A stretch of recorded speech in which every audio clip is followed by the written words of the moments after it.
Bonjour à tous, bonjour à toutes. Merci de nous retrouver pour un nouvel épisode de notre podcast My Air, My Power. Aujourd'hui, j'ai la joie et l'honneur d'accueillir une invitée que j'apprécie particulièrement.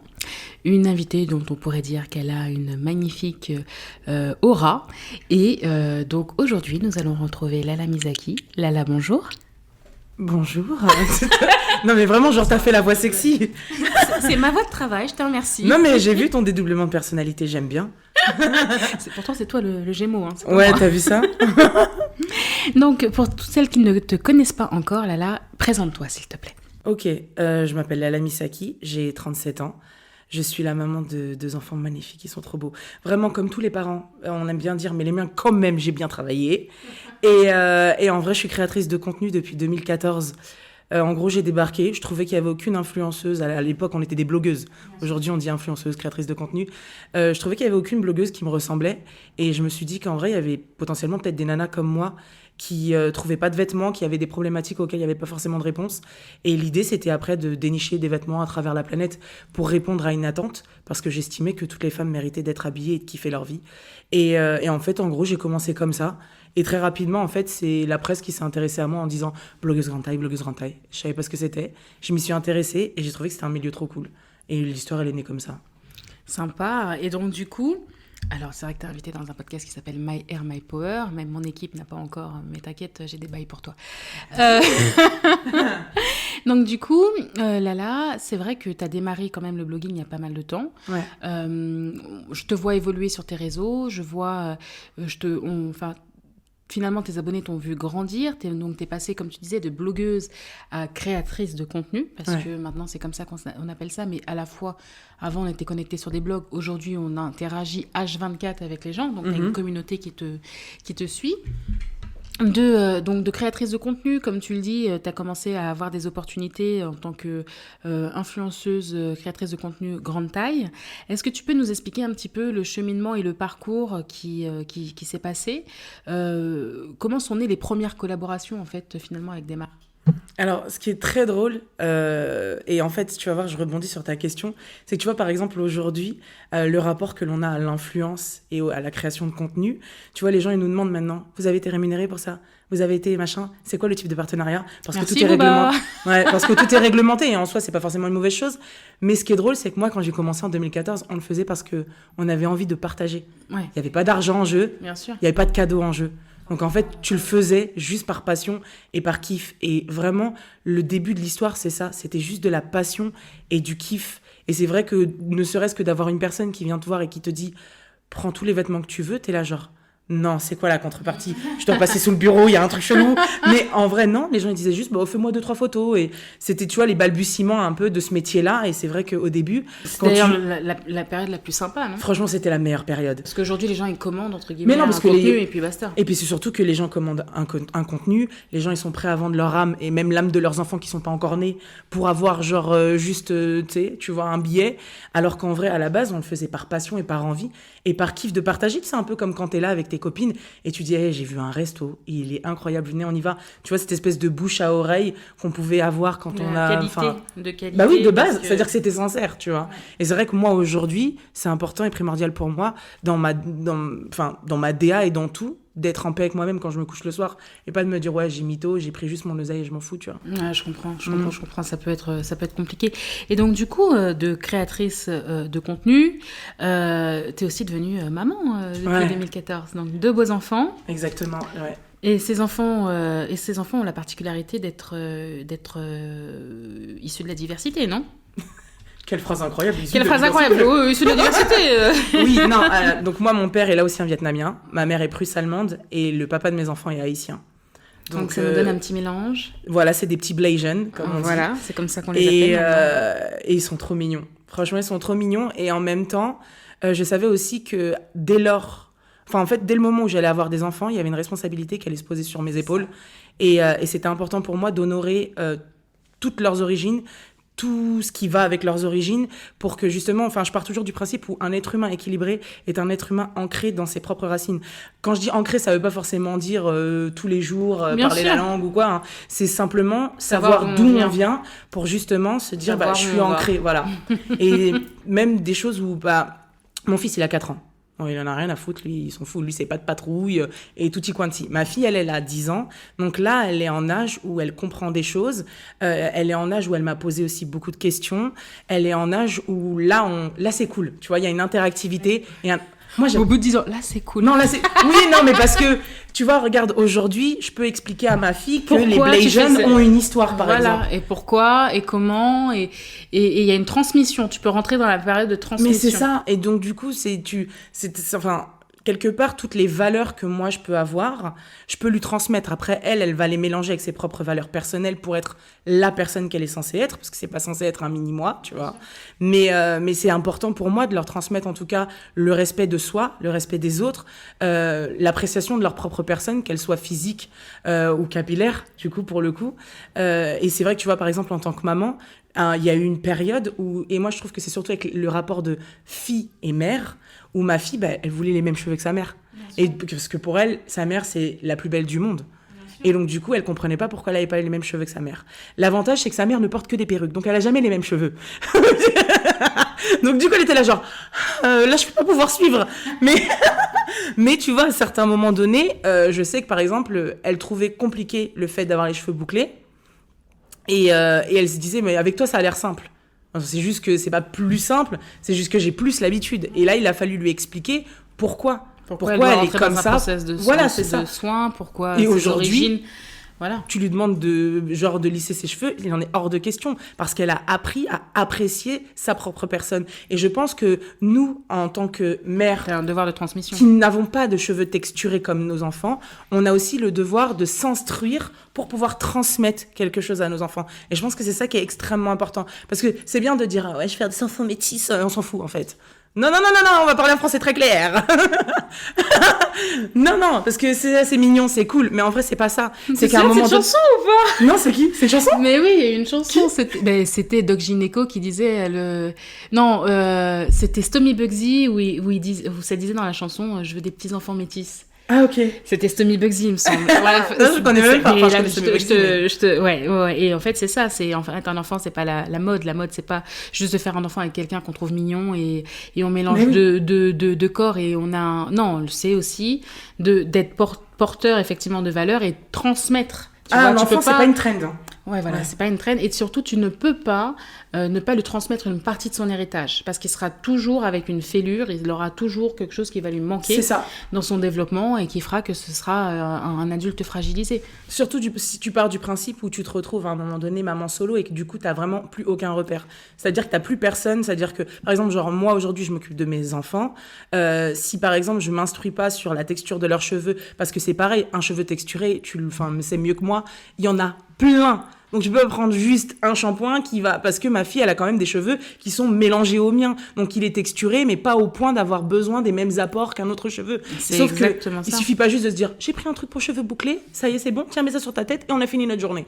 Alors qu'en vrai, non. Et je pense qu'après, dans la confiance en soi et dans sa propre appartenance, de se dire, je suis moi-même dans la meilleure version de moi-même. Je veux que mes enfants soient eux aussi dans la version de la meilleure version d'eux-mêmes. Je dois prendre du temps pour m'instruire et comprendre, en fait, en gros, filtrer. Qui est l'autre. Oui, c'est filtrer, comprendre et d'avoir ce rapport de transmission. Tu as effectivement la chance avec ta fille de réaliser ça et de pouvoir le faire.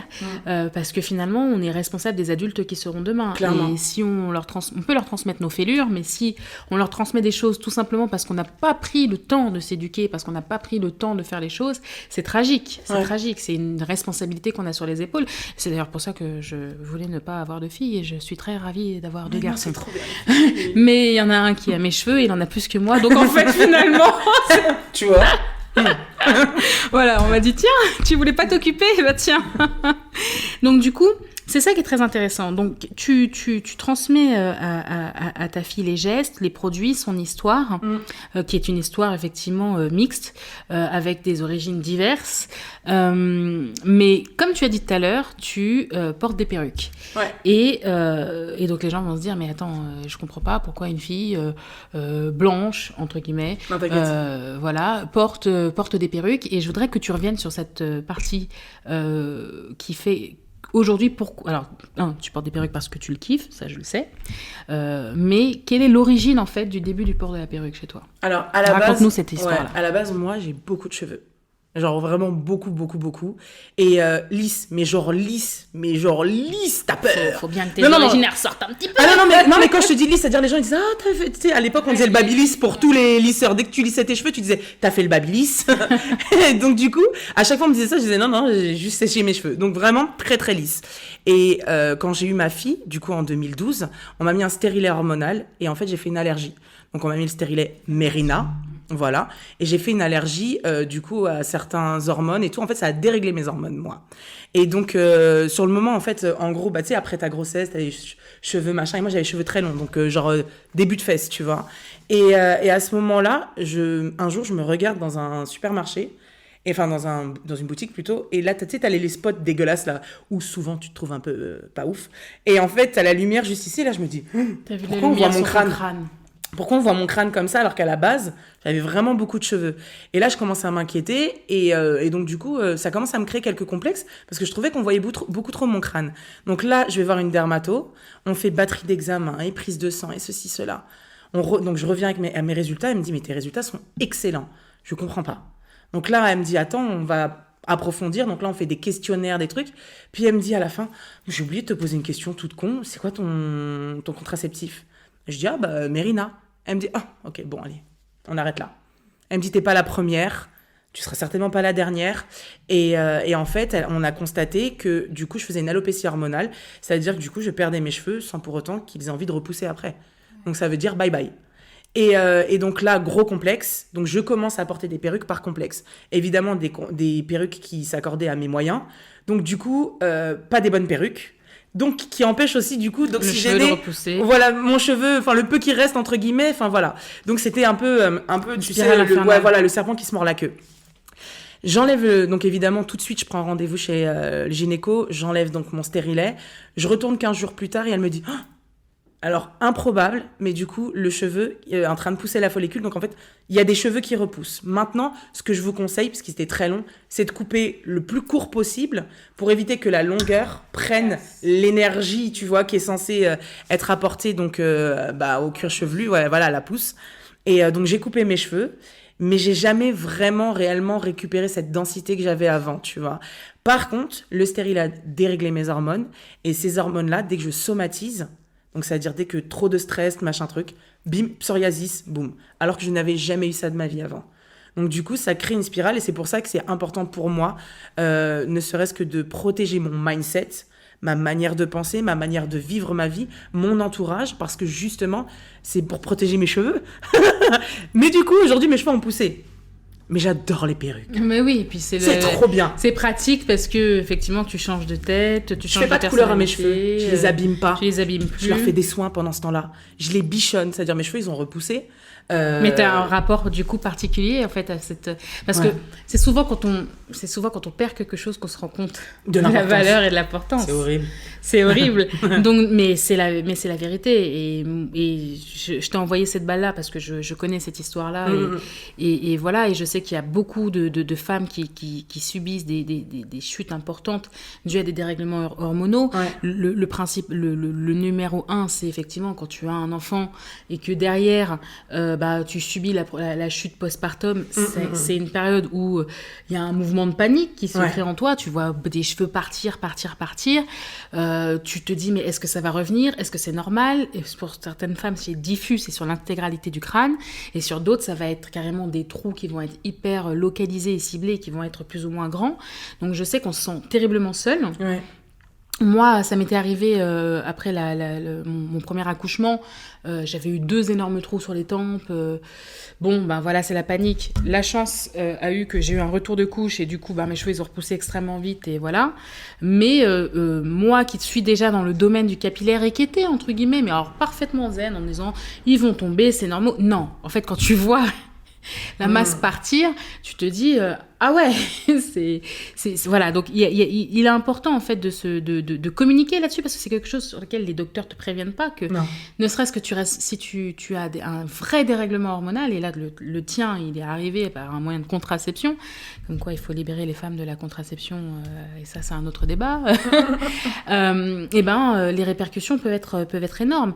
Comme tu le dis, il y a des complexes, il y a eu un mal-être qui est arrivé à ce moment-là, et toi aujourd'hui tu es quand même une figure de proue de l'acceptation l'acceptation de soi, de la confiance en soi, etc., etc. Donc, si toi, tu as pu te manger une vague de plein fouet concernant ce souci capillaire-là, qu'est-ce que ça peut être sur quelqu'un qui est un peu plus fragile ou qui a un peu moins de caractère? Et ça vaut pour tout dans la vie. Et moi, je pense qu'il faut énormément communiquer là-dessus. Bah, c'est surtout que, tu sais, aujourd'hui, déjà, ne serait-ce que dans l'ancrage, on nous a appris que le cheveu est l'atout de séduction, de féminité, blablabla. Bla, bla, bla. Donc déjà, automatiquement, ça crée une espèce de frustration, voilà. Donc quand t'as pas une belle chevelure bien dense, genre en gros, t'es pas une meuf fraîche.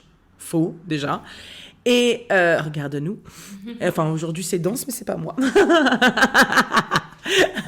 Mais non, et en vrai de vrai, je pense que ça vaut aussi pour tout de manière générale. Et surtout, moi, le message que je voudrais envoyer, c'est de ne pas lâcher l'affaire. Parce que souvent, quand tu sens que tu commences à avoir une alopécie, souvent tu laisses tomber, tu te dis et tu déprimes.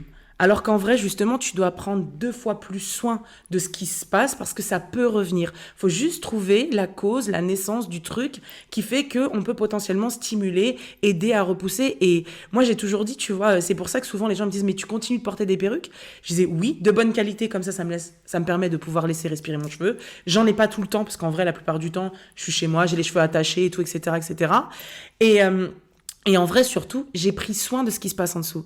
Donc tu me vois avec ma perruque, en dessous, je suis chez le coiffeur, j'ai un soin, j'ai des huiles, j'ai des trucs qui font que dans la vraie vie de tous les jours, les gens vont se dire, les cheveux dégueulasses parce qu'elle a de l'huile sur les cheveux.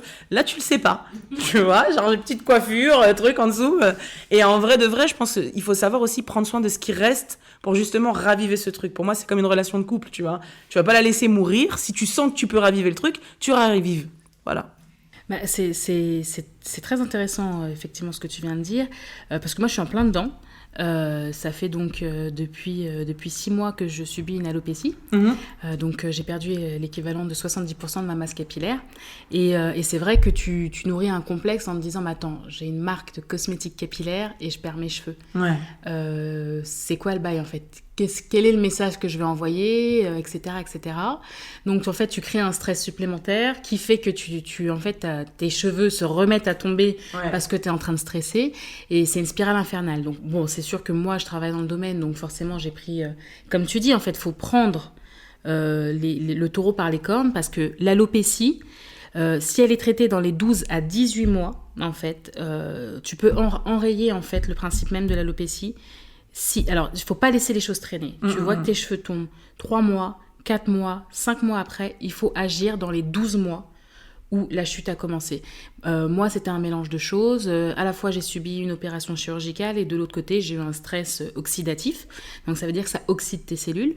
J'ai eu un stress dû au travail et dû à une situation qui était carrément imprévue. Et donc, effectivement, mes cheveux se sont retrouvés par terre. Et là tu te dis bon, qu'est-ce qu'on fait?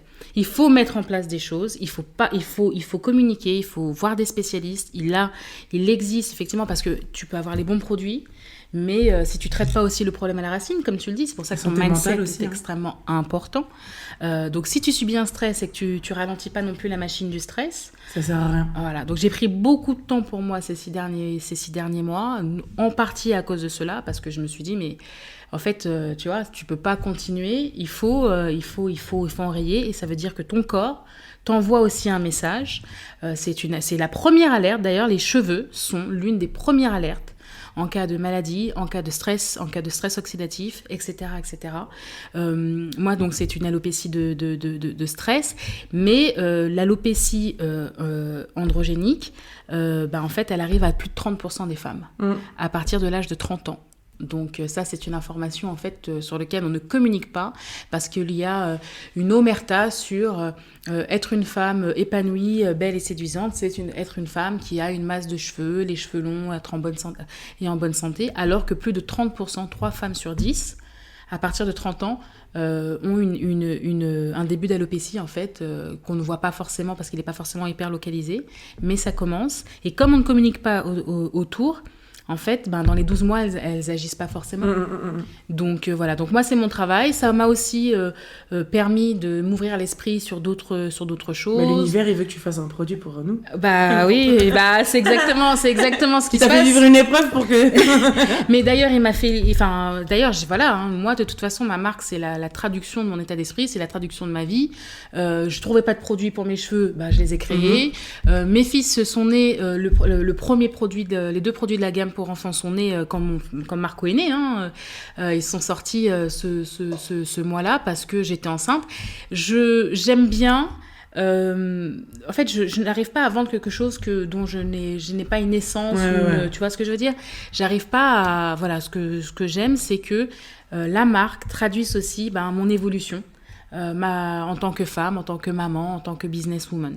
Donc voilà. Et donc, je répète, c'est très important, si vous subissez une chute, de ne pas rester enfermé dans un carcan, complexé et se morfondre. Communiquer, voyez des professionnels. Alors, c'est vrai que moi, les professionnels, les dermatologues ou autres, tu vois, ils étaient un peu vides. Alors, en plus, parce que la particularité, c'est que quand tu as un cheveu texturé, et que tu vas voir le dermato, en fait, ils sont un peu perdus. Alors, c'est pas un sujet qu'ils maîtrisent. C'est pas un cheveu qu'ils maîtrisent de base. Ils n'ont pas beaucoup de clientes à cheveux texturés. Et donc, quand tu arrives et que tu as beaucoup de cheveux sur la tête, mais toi, tu sais que tu as perdu la moitié de tes cheveux et te dis, non, en fait, tout va bien. Voilà, parce que c'est pas forcément la même masse capillaire, c'est pas les produits qu'on va te donner seront des produits qui seront encore plus asséchants, alors qu'ils vont convenir à un cheveu caucasien.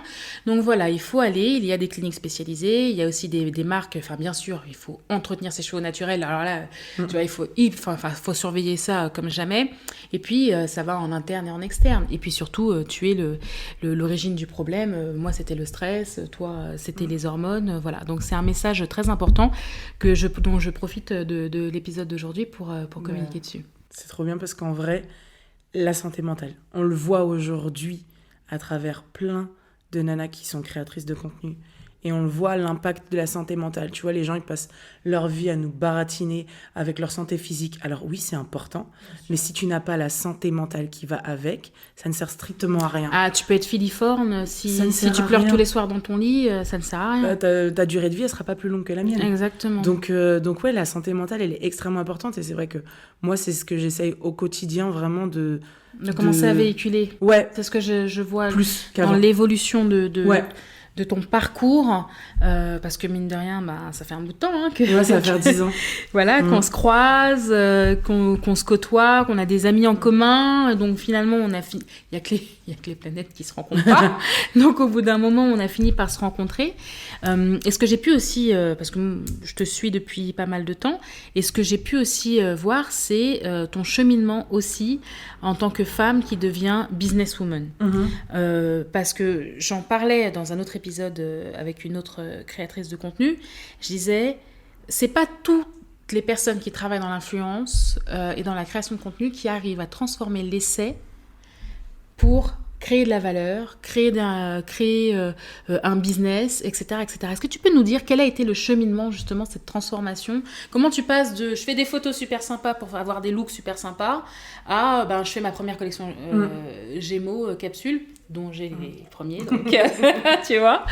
Et je reproduis l'essai 2 fois, 3 fois, et puis finalement, je deviens à la fin un des visages de la campagne de Carolina Herrera, c'est ça ? Ouais. Donc, il faut que tu m'en dises plus, là. Il faut que tu m'alimentes, là. En fait, le truc, c'est que j'ai toujours dit, si je parlais que de fringues, je me ferais vraiment chier. Oh oui, il faut se diversifier. C'est-à-dire que... Non, en plus, autant... tu sais, les gens, ils vont penser que c'est un truc archi méga futile que de parler de vêtements et tout. Moi, le vêtement m'a vraiment permis d'affirmer qui j'étais, de gagner de la confiance en moi. C'est-à-dire que pour moi, même si pour certains c'est juste un bout de tissu, pour moi c'est vraiment quelque chose qui peut sauver la vie d'un être humain, c'est-à-dire sur sa confiance en lui, donc sur sa santé mentale. Et c'est vrai que... Santé mentale et empowerment. Ouais. Mais pour toi c'est un tout, ou pour toi la santé mentale fait partie de l'empowerment, ou l'empowerment fait partie de la santé mentale. Je sais que c'est une question qui est un peu... En vrai, alors après, ce sera que ma propre vérité, et pas une vérité absolue qui s'applique à tout le monde. Pour moi, c'est 2 choses bien distinctes, mais qui peuvent se rejoindre. C'est-à-dire que tu peux t'occuper de la santé mentale et en gros, ne pas t'attarder sur l'empowerment.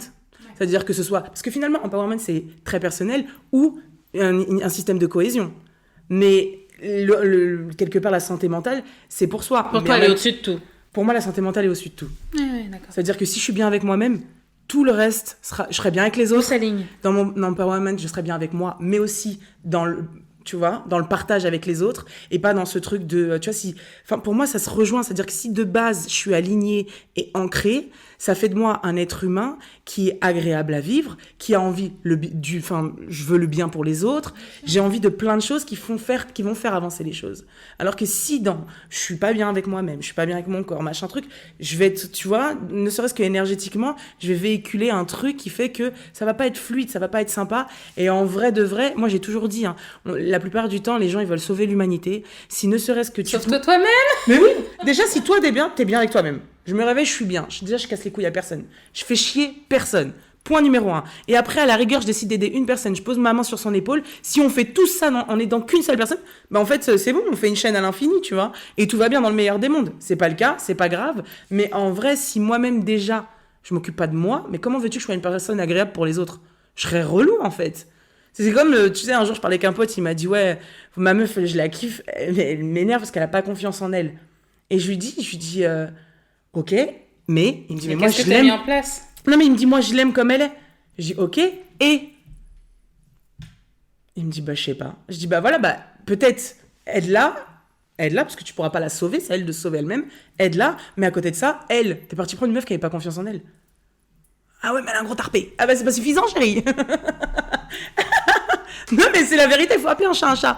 Prenez des gens, tu sais, moi, je pars du principe où, des fois, je préfère une personne moins belle sur les standards de beauté, mais qui a grave confiance en elle, ben ça me donne plus envie d'y aller, pour plein de raisons différentes. Ça te donne envie de te dépasser.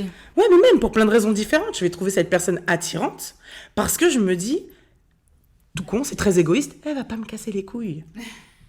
Cette personne ne va pas m'emmerder, parce qu'elle a confiance en elle. Et ben, tu vois, je pense que ça aussi, dans le mindset, être entouré de gens bien dans leur peau, c'est tellement important. Alors attention, je parle pas de bien dans leur peau, j'ai aucun problème et tout, etc., etc. Je dis juste que des gens, tu sais, moi, souvent, quand je dis, mes potes sont toutes des meufs qui ont confiance en elles.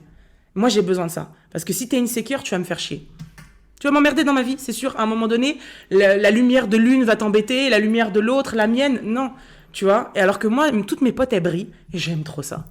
Et donc, tout à l'heure, je te disais... comment t'as fait pour passer justement de cette personne qui est pleine d'estime d'elle-même et de confiance en elle pour transformer l'essai, pour en faire un business et arriver à en vivre? Déjà, il a fallu que je rencontre la mort, juste comme ça, pour remettre les choses dans leur contexte. Tu sais, moi, j'étais le genre de personne... C'est quand on perd, hein, tout à l'heure voilà. On disait, quelque chose que... Tu crois que nos ex, ils pensent ça aussi? Je rigole. Non, mais... Vu que je me bonifie avec le temps, je dirais que oui. Ok, girl. Non, mais... qu'est-ce que je voulais dire? Je sais plus. Je garde jamais mon sérieux. Ah oui, non, c'est bon, je sais. En fait, en gros, il a fallu que vraiment... Tu sais, moi, à la base, j'étais le genre de meuf, j'avais pas confiance en moi. Genre, je m'aimais pas. J'aimais rien chez moi. C'est-à-dire... intérieurement, extérieurement. Physiquement, je me trouvais dégueulasse, j'avais pas d'autres mots. Un miroir, c'était impossible pour moi de passer devant en me regardant. Intellectuellement, je me trouvais pas assez intelligente, pas les capacités, etc., etc. Et donc, du coup, c'est vrai que quand tu passes de ça, tu rencontres la mort, tu te dis, je suis en vie. En fait, qu'est-ce qui m'empêche de faire ce que j'ai envie de faire? C'est-à-dire que je suis là, je me plains, mais en même temps, je vais pas chercher de solution. Donc, à un moment donné, qu'est-ce que je veux? En fait, déjà, je suis qui? Donc, j'ai été chercher qui j'étais. Point numéro 1. Ensuite, donc, mes origines, mon background, essayer de m'ancrer, essayer de comprendre pourquoi j'avais ce physique, tu vois, c'est un peu la même chose. Pourquoi j'ai ce corps-là? En fait, ok, j'ai des origines prusses, ok, très bien, donc c'est eux qui ont des physiques un peu plus imposants, parce que c'est clair que c'est pas du côté de l'Asie qui a tout ça, mais... mais tu vois... Surtout la taille. Ouais, ça, et la taille de tout, d'ailleurs. Et donc, du coup, c'est vrai qu'à partir de ce moment-là, je me suis dit, ok, je sais qui je suis. Maintenant, il faut que je tombe amoureuse de moi. Tu vois, c'est-à-dire que, ok, c'est bien, mais je vais passer du temps avec moi. Donc, tu t'apprends un peu à devenir, je pense qu'on a tous besoin d'une période un petit peu comme ça, où on va être un peu égoïste, parce qu'il faut réapprendre à se connaître, réapprendre à savoir se réapprivoiser, se regarder toute nue dans un miroir, tu vois. Et ça, au début, c'est compliqué. Après, au fur et à mesure du temps, t'arrives, tu vois, t'as envie de t'embrasser toi-même, mais ça prend du temps. Et en fait, le truc, c'est que déjà, tout ce mindset-là, c'est une construction. Et après, il fallait que je ramasse la poussière. Et en ramassant la poussière, les expériences de vie, les trucs, tu vois, comme tu disais tout à l'heure, tu as vécu des épreuves qui font que si tu vas sortir, ça se trouve, ton produit, ça va être le best-seller que tu n'as jamais vu de tous tes produits. Mais il fallait que tu vives cette expérience. Pour moi, il n'y a rien qui arrive sans rien dans la vie. Il n'y a pas de hasard. Et voilà, il fallait que je vive toutes ces expériences pour être la femme que je suis. Je suis quelqu'un qui est très résilient. Je suis très résiliente de base. Et donc, du coup, je prends les leçons derrière. Parce que pour moi, c'est chaque action a une réaction. Tu sèmes, tu récoltes. Donc, je me suis dit, OK, quelles sont les erreurs que j'ai faites pour pas que ça se reproduise? Et maintenant, comment je peux matérialiser ça pour générer quelque chose qui va me permettre de vivre? Donc, c'est vrai que le fait que le métier de créateur de contenu se professionnalise et nous permette d'être rémunérés, je me suis dit, ah, OK. Au début, j'ai commencé, j'ai été CM pour les marques. C'est-à-dire, ils t'offrent des cadeaux. Et t'es là, ils t'offrent des vêtements et tout, etc. Moi, c'était ça mon premier job. Et c'est bien, mais les vêtements, c'est bien, mais ça nourrit pas l'assiette. Voilà, c'est ça. Et moi, tu vois, j'ai fait le choix à un moment donné de me dire, vas-y, j'y vais, go ahead. Je mangeais tous les jours du riz, des saucisses knackis avec du ketchup, tu vois. T'as pas d'oseille, t'as rien, tu fais comme ça et puis tu t'en fous tant que ton loyer est payé. C'est le plus important. Et après, tu manges ce qu'il y a, tu vois. Et c'est vrai que j'ai commencé en tant que community manager et ils aimaient justement mon esthétique, ma sensibilité et ma manière de faire, à l'époque, les posts parce que les stories n'existaient pas. Et donc, du coup, j'ai commencé comme ça. Je m'occupais des autres influenceuses, je leur envoyais des colis, tu vois. C'est moi qui faisais leurs commandes, je savais pas que c'était moi, donc aujourd'hui c'est une révélation. Mais tu vois, et en fait tu commences comme ça, et après au bout d'un moment tu dis, ok, par contre, pause, je veux pas juste ça. Je suis bien plus que ça. C'est-à-dire que je me suis vue être une vraie créative, une vraie de vraie, et je me suis dit, ok, comment je peux justement matérialiser ce truc-là pour justement gagner de l'argent. Et c'était important pour moi de me dire, je veux pas juste être reconnue parce que la fille, elle est un peu jolie ou un peu truc ou un peu machin, ou elle est la seule dans son domaine, tu vois, ou parce que aujourd'hui, l'algorithme aime que quand tu prends ton gras et tu le balances dans tous les sens, ça fait monter tes vues, rien à foutre. Je veux pas être ça. Je veux pas être ces filles-là. T'as beaucoup d'hommes qui te suivent? Non. Tu sais que c'est une richesse, ça. Ouais, je le sais. Et je suis très fière de ça. Parce qu'en plus... Moi, j'ai des hommes qui me suivent. Eh ben, tu sais quoi, j'en ai pas beaucoup. Hein. T'as combien de pourcentage? 15%. C'est énorme. Non, en vrai, c'est pas énorme. beaucoup. C'est énorme. Je parle à des femmes toute la journée. C'est énorme. Mais c'est pas beaucoup, 15%. Il y a des nanas, elles ont des bails de 60%. C'est des mais... On sait très bien pourquoi ils sont là. Non, et tu vois, par exemple, il y a plein de meufs, moi, des potes à moi, qui me disent qu'elles reçoivent beaucoup de dick pics, genre des zizi, tu vois. Mais tu sais quoi? J'ai déjà reçu des zizi. En 10 ans, j'en ai peut-être reçu 3. Bon, 3 zizi malades. 10 ans Mais tu sais pourquoi? Non. Elles étaient comme un sou. J'en étais sûre. Ah ouais, c'est pas grave, non? Et mais par contre... On a invité Lala, on assume. Ouais, par contre... D'accord? Non, c'est important. J'ai reçu au moins une centaine de demandes en mariage. Waouh. Et ben tu sais quoi, je me suis dit, tu vois, au moins, en fait, en vrai, quand t'as envie de poser un respect, tu peux le poser. Oui, c'est vrai. Ouais. C'est vrai. Après, les autres, ils étaient peut-être du Bangladesh, du coup, ils ne comprenaient pas trop le français. Tu vois, ils m'envoyaient leurs trucs et tout. Mais non, en vrai de vrai, ouais. Et c'est là où je me suis dit, ah, ça va être dur de reprendre son sérieux, ou ça va? T'inquiète. Mais non, en vrai, vraiment, c'était important pour moi, en tout cas, de véhiculer un message positif. Et surtout, tu sais, j'ai envie de... Pourtant, ça m'empêche pas d'être sensuelle, sexy, même en lingerie, tu vois. Mais j'aime, justement, toujours poser un cadre, un respect. Et surtout que j'ai 2 enfants et à qui j'ai envie de véhiculer... Tu vois, j'ai envie que ma fille... Une image d'elle-même. Ouais. Qu'elle soit en paix avec elle-même, mais aussi qu'elle n'ait pas honte de moi, tu vois. Bon, la honte, des fois, quand, tu sais, genre, je commence à dire... mais pas, en tout cas, pour ces raisons-là. Et en tout cas, c'est vrai que c'est important pour moi, même dans tout ce que je fais. Je veux prendre du plaisir et je veux transmettre. Et pour moi, c'est ça, la transmission. Parce que, comme tu l'as dit tout à l'heure, les enfants d'aujourd'hui, c'est les adultes de demain. Si je leur transmets pas, moi... mon expérience, mes trucs, le bon, le mauvais. Après, ma fille, elle se cassera la gueule à un certain moment de la vie. Et ça fait partie de son histoire à elle, pour que justement, elle puisse comprendre les leçons. Mais justement, je ferai en sorte que quand elle se casse la gueule, elle comprenne pourquoi elle est tombée, et pas juste elle tombe en dépression. Ouais, je comprends. De toute façon, il faut qu'elle t'ait vu tomber et te relever pour comprendre que bien sûr. On tombe et on se relève, bien entendu. Mais moi, je kiffe quand elle me dit, tu vois, regarde, l'année dernière, donc là, elle passe en 6e. Elle me dit, je vais lancer un business. Je lui dis, ah ouais? Elle me dit, ouais, tu peux m'acheter de la laine parce que je vais faire des bracelets et je vais les vendre 20 centimes. Comme ça, je pourrais m'acheter ma carte de Roblox parce qu'elle aime bien jouer à ce truc de Roblox et moi, je veux pas lui acheter. Pas Roblox? Ouais, mais c'est ça. Mais t'as Roblox et du coup, l'oseille sur Roblox, c'est des Roblox. J'y suis pas encore, je suis perdue. Ouais. Et donc, du coup, elle veut. Moi, je lui dis, je t'achète pas de carte Roblox. Donc là, elle m'a dit, bah, je vais lancer un business. Mais moi, je kiffe de voir. Dis-lui, c'est 2 € minimum, hein, pas 20 centimes. Hein. Ouais, mais... Dis-lui de venir prendre des cours avec Tata Kelly sur le marketing. Et du coup, elle a fait ça. Elle a fait des porte-clés. Elle faisait des trucs et elle les vendait. Et après, elle était là avec ses petits sous et elle s'achète ses trucs. Et en fait, je me dis, mais c'est ça le mindset. C'est ça que je veux, en fait. C'est ça le mindset, et puis c'est pas forcément comme ça qu'on a été éduqués. Ouais. Et d'ailleurs, qu'est-ce qui fait qu'on a fini par se croiser? C'est que finalement, on évolue dans des sphères où avec beaucoup d'entrepreneuses, de femmes entrepreneuses. Et justement, allons dans ce sujet-là.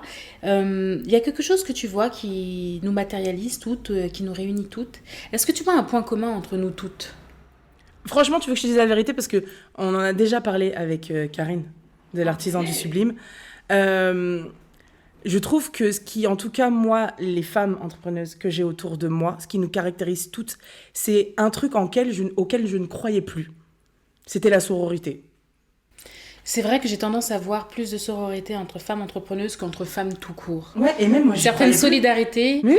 parce qu'en fait, tu sais que tu dois conjuguer avec ta vie familiale, c'est ça. Avec parfois tes employés, et parfois avec ta vie, entre guillemets, un peu plus publique. Mm-hmm. Et c'est vrai que tu as l'impression d'être dans un constant jonglage, en fait. Ouais. Et moi, je croyais que ça n'existait plus, en fait. Je croyais que ça en fait, je pense plus. que je peux parler. Je pense que je ne peux pas parler à des gens qui sont pas dans un business, ou dans l'entrepreneuriat, parce que j'ai l'impression que les gens ne peuvent pas comprendre ce que je vis. Bah, tu sais, c'est un peu comme la conversation que tu peux avoir avec une nana qui a pas d'enfant et du coup, elle est là. C'est et un peu machin. ça. C'est un peu. En fait, le truc, c'est que il y a. En fait, le truc, c'est que moi, j'ai des potes qui sont pas dans l'entrepreneuriat, mais qui sont quand même haut placés dans des postes et qui, du coup, savent que ça représente. Mais malgré tout, c'est vrai que c'est le genre de conversation où, par exemple, il y en a qui vont pas comprendre que tu puisses partir en vacances sans tes enfants. Tu sais, t'es là, genre, bro, je suis partie pour le travail, je vais pas les emmener avec moi dans mon baluchon. Tu vois, donc pendant que je fais la pétasse comme ça là devant l'appareil photo, les autres ils sont là genre en train de me regarder.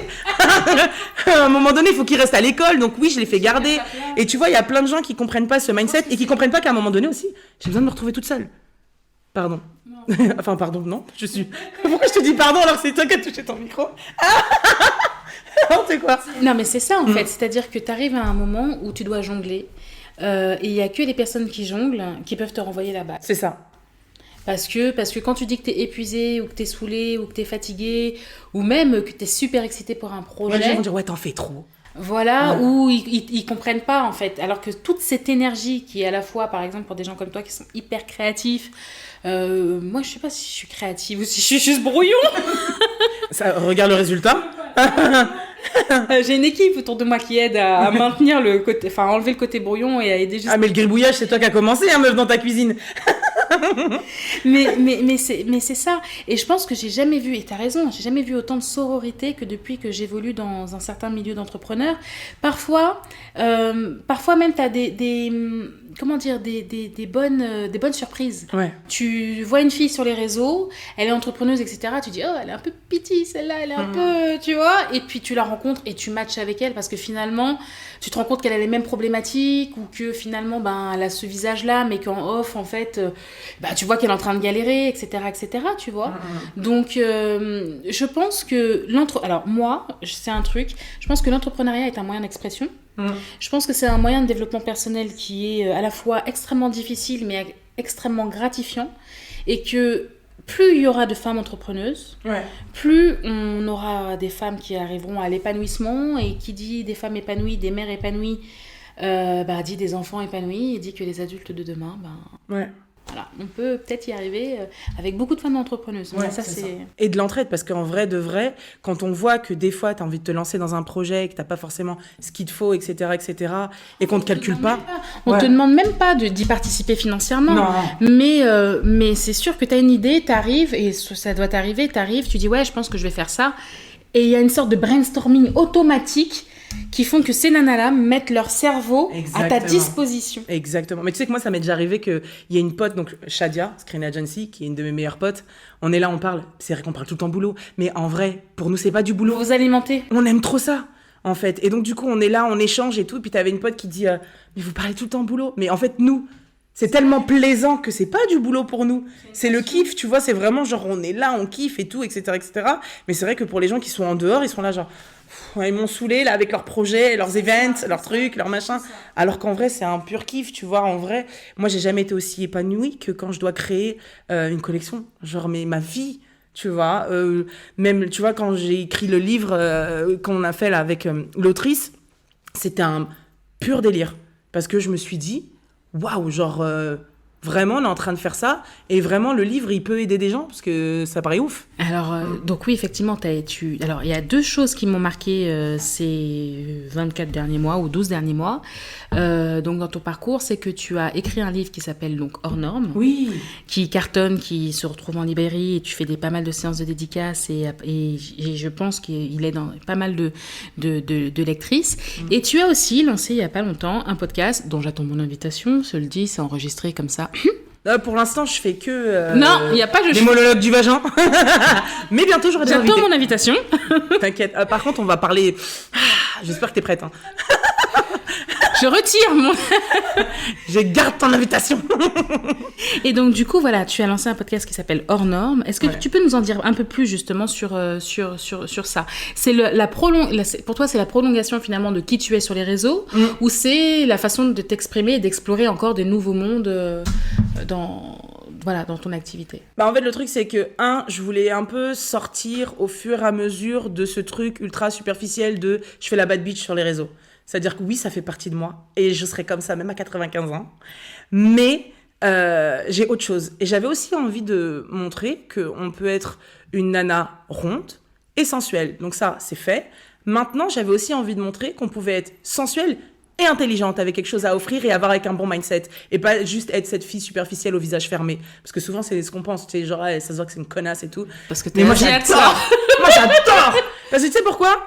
Parce qu'en fait, je préfère que tu me dises, enfin, que t'aies l'impression que j'ai l'air d'une connasse et qu'en vrai, t'apprends à me découvrir et qu'en vrai, je suis grave gentille, que l'inverse. Tu vois, grand sourire, grand truc, et après, t'es grave déçu et tout. Au moins, tu sais à quoi t'en tenir. Au début, j'ai le visage fermé. C'est Fatou qui dit, enfin, elle est connue pour être la fille qui ne sourit jamais. C'est pour ça que c'est Mago. Alors qu'en vrai, moi, les gens ils me disent ça et moi je ne la vois que rire. Mais oui, il n'y a pas plus gentil qu'elle. Et il n'y a pas plus souriante qu'elle en vrai. Et elle dit en fait, la proximité entraîne la familiarité. Ouais. Et donc en fait, du coup, c'est pour ça qu'elle a ce visage si fermé. Parce qu'une fois que tu approches, t'as plutôt une, tu vois, un effet assez positif, parce que si tu laisses les gens être proches, la proximité, et en fait ça entraîne la familiarité, ça entraîne la critique facile. Ouais. Et gratuite souvent. Et la critique gratuite, ça les gens à donner leur avis sur des choses qu'on leur a pas demandé, etc. Et du coup, c'est l'altération de son estime de soi. Bien et sûr. De sa confiance en soi, et c'est un cercle vicieux. Et donc comme tu dis, en fait, il faut protéger son mindset. Bien sûr. Et je comprends tout à fait, mais je comprends aussi que tu veuilles aborder d'autres nuances de ta personnalité. C'est important pour moi parce que aussi, tu sais, c'est un peu quelque part mon évolution en tant que femme. Et puis tu sais, moi, je suis pour le partage. Ça veut dire que c'est comme si demain, je me dis, j'étais la meuf qui ne s'aimait pas, qui n'avait pas confiance en elle, qui ne savait pas qui elle était, et elle reste là, et elle garde ça pour elle. Ouais, je suis heureuse, mais j'en ai rien à foutre, je vous emmerde. Non, en fait, l'idée, c'est le partage. Parce que, et c'est ce que je dis souvent, les gens ne comprennent pas, égoïstement, je le fais même pour moi. Parce que une société qui sent mieux dans la peau sera une société qui me fera moins chier. Donc, par conséquent, je veux partager cette recette parce que, et c'est surtout que je me dis, purée, mais on vit qu'une fois dans ce corps aux dernières nouvelles, pas 2, 3, 4, 5 fois. Dans ce corps-là, c'est qu'une vie. Franchement, venez, on la vit en kiffant et en arrêtant de se prendre la tête parce qu'on n'aura pas l'opportunité une autre, tu vois, pas dans ce corps-là. Et en fait, en soi, je ne sais pas ce qui se passera après. Je sais juste ce qui se passe maintenant. Et si je me dis que là, tout de suite, je me prends la tête parce que j'ai pas assez de volume dans les cheveux, alors qu'il y a plein de solutions, merde, tu vois. Non, sérieux, merde, parce qu'en fait, fait chier, tu sais, je me dis... On va mettre des bips. Ah ouais, vous mettez des bips, vous? Non, mais pas, mais là... non plus. Trouvez le bouton. T'imagines le podcast? Non, mais c'est vrai que c'est important pour moi de vivre une vie en paix et épanouie. Et c'est vrai qu'au fur et à mesure, je voulais pas juste être cette meuf qui parle de fringues, je voulais aussi être une meuf qui parle d'autres choses et de la santé mentale. Donc la maternité, le bien-être, aucun sujet tabou. aucun. Et c'est important pour moi parce qu'en vrai, la vie, elle mérite d'être vécue à sa juste valeur.